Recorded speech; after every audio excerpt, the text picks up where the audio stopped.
নমস্কার বন্ধুরা, আমি কিক্কু। আমার চ্যানেলে আপনাদের স্বাগত। কেমন আছেন সবাই? বই পড়ছেন তো? আজকের ভিডিওটা, অবশ্যই সব ভিডিওই আপনাদের জন্যই, কিন্তু আজকের ভিডিওটা স্পেশালি আপনাদের জন্য। আপনাদের সবাইকে আমাদের তরফ থেকে অসংখ্য ধন্যবাদ এবং কৃতজ্ঞতা জ্ঞাপনের জন্য। আপনারা লক্ষ্য করেছেন কিনা জানি না, আমাদের এই বৃহত্তর পরিবার কেন পড়বো @কিক্কু এই চ্যানেল ইউটিউবে 1000 সাবস্ক্রাইবারের মাইলস্টোন পূরণ করেছে। আর এটা কখনোই সম্ভব হতো না যদি আপনারা আমাদের পাশে না দাঁড়াতেন। আজ থেকে 1.5 বছর আগে আমি যখন এই চ্যানেলটা শুরু করি, খুব সেরকম কোনো প্রত্যাশা নিয়ে হয়তো শুরু করিনি, কিন্তু চলার পথে অনেক বাধা বিপত্তি এসেছে। নিজের জীবনের অনেক প্রতিকূলতা কাটিয়ে নিজের সংসার, নিজের কর্মজীবন, ছোট বাচ্চা সমস্ত কিছু সামলে এই চ্যানেল আপনাদের ভালোবাসায় সাড়া দিয়ে আমি একের পর এক কন্টেন্ট আপলোড করে চলেছি।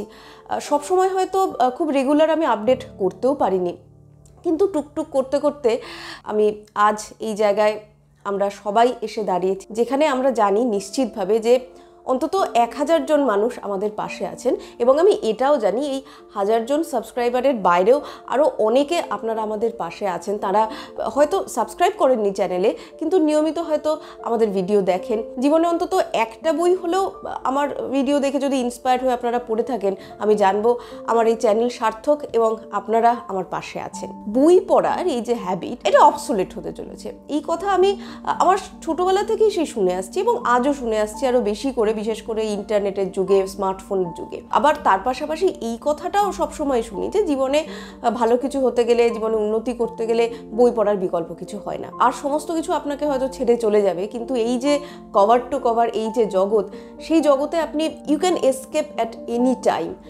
এই জগৎটা আপনাকে শান্তি দেবেই দেবে। তো এই সমস্ত নানান ভাবনা মাথায় রেখেই আমি এই চ্যানেলটা শুরু করেছিলাম, আপনাদের সবাইকে বই পড়ার হ্যাবিটে ফিরিয়ে আনার জন্য। এবং আপনাদের সকলের ভালোবাসায়, আপনাদের সকলের শুভেচ্ছায়, আপনাদের সকলকে পাশে নিয়ে এই বৃহত্তর পরিবার আমি চাই ভবিষ্যতে আরও বড় হোক, আমরা আরও অনেক দূর এগিয়ে যেতে পারি, আরও অনেক অনেক মানুষকে অনুপ্রাণিত করতে পারি। তাহলেই বুঝবো এই চ্যানেলের আমাদের সার্থকতা। ভিডিওটা শেষ করতে চাই কালকেই ঘটে যাওয়া একটা ছোট্ট আমার জীবনের ঘটনার মধ্যে দিয়ে। কথায় কথায় আমার অফিসের একজন সহকর্মী, তার প্রায় মধ্য 40 থেকে 50-এর মধ্যে বয়স, তিনি বলছিলেন যে আমি এতদিন আমার বই পড়া, মানে পড়ার বইয়ের বাইরে অন্য কোনো বই পড়ার হ্যাবিট ছিল না। ইদানিংকালে আমার তার মেয়ে স্কুলে পড়ে, তো তার অনুপ্রেরণাতেই তিনি ইদানিং বই পড়া শুরু করেছেন, বাইরের বই পড়া। এবং তিনি বললেন যে আমার খুব আফসোস হচ্ছে এই যখন বই পড়ার হ্যাবিটটা শুরু করলাম, যে আমার এত দেরি হয়ে গেল। আমি জীবনের এতগুলো বছর কি মিস করেছি সেটা আমি এখন উপলব্ধি করতে পারছি। তাই আপনাদের জন্য আমার এটাই বার্তা, মিস করবেন না। বই না পড়লে সত্যি আমাদের এই ক্ষুদ্র জীবনের একটা খুব বৃহৎ অভিজ্ঞতা থেকে আপনি বঞ্চিত হবেন। আর it is never too late. আপনি 40, 50, 60, 70, আপনি যে কোনো বয়সেই থাকুন না কেন, it's never too late to start reading books. ভালো থাকুন, পড়তে থাকুন, ভাবতে থাকুন, বই পড়ার বার্তা ছড়িয়ে দিন সবার মধ্যে। নমস্কার।